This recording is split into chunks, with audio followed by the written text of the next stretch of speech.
क्या आपको अपने किराएदार का रेंट एग्रीमेंट बनवाना चाहिए या नहीं, और रेंट एग्रीमेंट बनवाने के क्या क्या फ़ायदे और नुकसान हो सकते हैं, तो इस वीडियो में हम इसी टॉपिक पे डिस्कस करेंगे। तो चलिए शुरू करते हैं।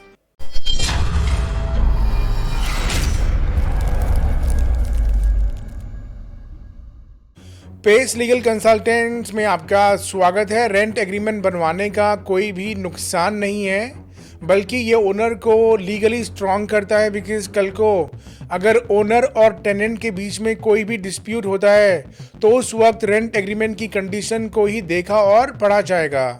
अब हम बात करते हैं कि रेंट एग्रीमेंट के अंदर कौन कौन से क्लॉजेस का होना बेहद ज़रूरी है। इसके अंदर ओनर और टेनेंट का पूरा नाम, एड्रेस, फ़ोन नंबर, वोटर आधार और पासपोर्ट का नंबर ज़रूर मेंशन करें।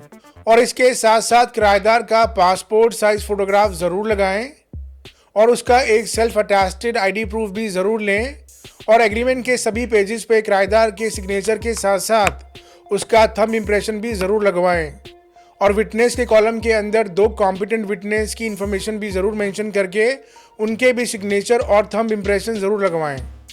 और टेनेंट से आप सिक्योरिटी के तौर पे 2-3 चेक्स ज़रूर ले लें और इन चेक्स की इन्फॉर्मेशन आप अपने रेंट एग्रीमेंट पे ज़रूर मेंशन करें। बिकॉज कल को अगर पेमेंट्स को लेके कोई डिस्प्यूट होता है तो आप इन चेक के ज़रिए भी अपनी पेमेंट्स रिकवर कर सकते हैं।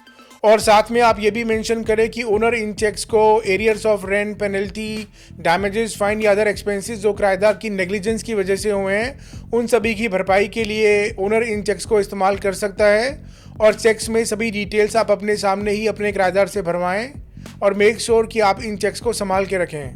और साथ में आप ये भी मेंशन करें कि कल को अगर आपका किराएदार दिए गए चेक्स के बैंक को बंद करता है तो उस केस में वो आपको राइटिंग में इन्फॉर्म करके न्यू चेक्स हैंड ओवर करें। और अगर चेक बाउंस होता है तो आप अलग से अपने किराएदार के ऊपर चेक बाउंस का केस फाइल करके अपनी पेमेंट्स रिकवर कर सकते हैं। और इसके साथ साथ प्रॉपर्टी खाली ना करने पर डे की पेनल्टी या फाइन का क्लॉज भी ज़रूर मेंशन करें।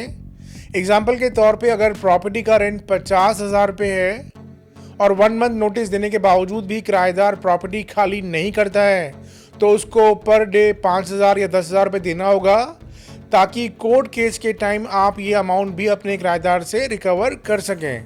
और बहुत बार डिस्प्यूट होने के टाइम किराएदार ये प्ली लेता है कोर्ट के अंदर कि आप तो इस प्रॉपर्टी के मालिक ही नहीं है, इसलिए आप अपनी ओनरशिप की डिटेल्स रेंट एग्रीमेंट में साफ साफ लिखें कि आप किस मोड से इस प्रॉपर्टी के ओनर हैं, जैसे कि sale deed, gift deed, release deed, relinquishment deed, will, GPA या इसी तरह के और भी मोड हो सकते हैं। और रेंट एग्रीमेंट के अंदर ये भी साफ साफ मेंशन करें कि प्रॉपर्टी किस पर्पस के लिए दी जा रही है, रेजिडेंशियल या कमर्शियल। और अगर किराएदार इनका मिसयूज करता है तो उसका जिम्मेदार वो खुद ही होगा।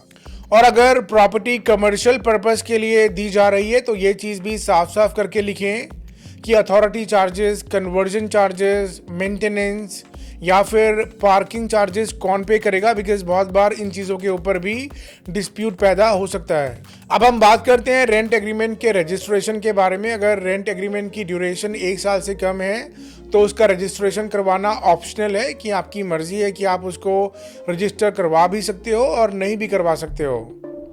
और अगर कोई भी रेंट एग्रीमेंट 1 ईयर से ऊपर का है तो उसका रजिस्ट्रेशन करवाना कंपलसरी है, अदरवाइज वो एग्रीमेंट वैलिड नहीं माना जाएगा।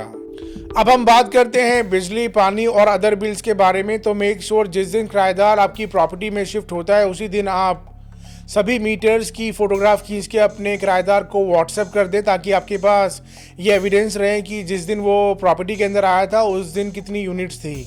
और अगर आप अपने किराएदार को कोई भी एमिनिटीज़ या आइटम्स देते हैं इस्तेमाल करने के लिए, जैसे कि air condition, geyser, bed, mattresses, अलमीरा या कुछ और, तो मेक श्योर आप अलग से उनका अनेक्स्चर तैयार कर लें और उसके ऊपर अपने किराएदार के सिग्नेचर ले लें और उसमें ये भी मेंशन कर दें कि आज के बाद वो ही इन सभी आइटम्स का जिम्मेदार होगा और कल को कोई भी चीज़ ख़राब होती है तो उसकी रिपेयर भी उसको खुद ही करवानी होगी।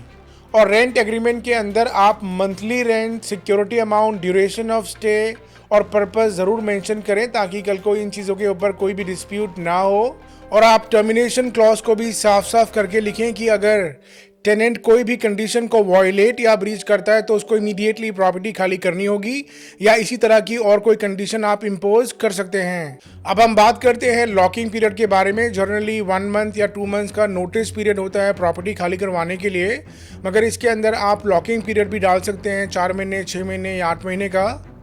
और अगर कोई भी पार्टी इस लॉकिंग पीरियड के दौरान प्रॉपर्टी खाली करती या करवाती है तो डिफॉल्टर पार्टी को उसका कॉम्पनसेशन देना होगा, या इसी तरह की आप कोई और कंडीशन इम्पोज कर सकते हैं। और आप ये क्लॉज भी साफ साफ लिखें कि कल को अगर टेनेंट की नेग्लिजेंस की वजह से, बिल ना पे करने की वजह से या फिर मिसयूज़ की वजह से बिजली या पानी डिस्कनेक्ट होती है तो उसका जिम्मेदार सिर्फ और सिर्फ टेनेंट होगा।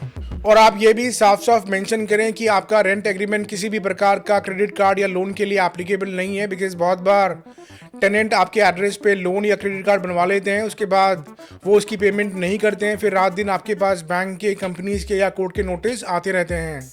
और ओनर को टाइम टू टाइम अपनी प्रॉपर्टी का इंस्पेक्शन करते रहना चाहिए ताकि उसको अपनी प्रॉपर्टी का स्टेटस पता रहे कि कहीं उसका कोई मिसयूज तो नहीं हो रहा है। और इसके साथ साथ आप ये भी क्लियरली मेंशन करें कि कल को अगर प्रॉपर्टी के अंदर कोई भी माइनर या मेजर रिपेयर्स हैं तो उनको कौन करवाएगा और उसके एक्सपेंसेस कौन पे करेगा। और आप ये पॉइंट भी साफ साफ मेंशन करें कि कल को अगर कोई भी natural disaster, calamities, incident, theft, fire या इसी तरह के कोई भी कंसर्न्स होते हैं तो उसका जिम्मेदार ओनर नहीं होगा। और इन सिचुएशंस में टेनेंट को पूरा रेंट पे करना होगा, और कोई भी डैमेजेस होते हैं तो उसकी भरपाई भी सिर्फ टेनेंट ही करेगा।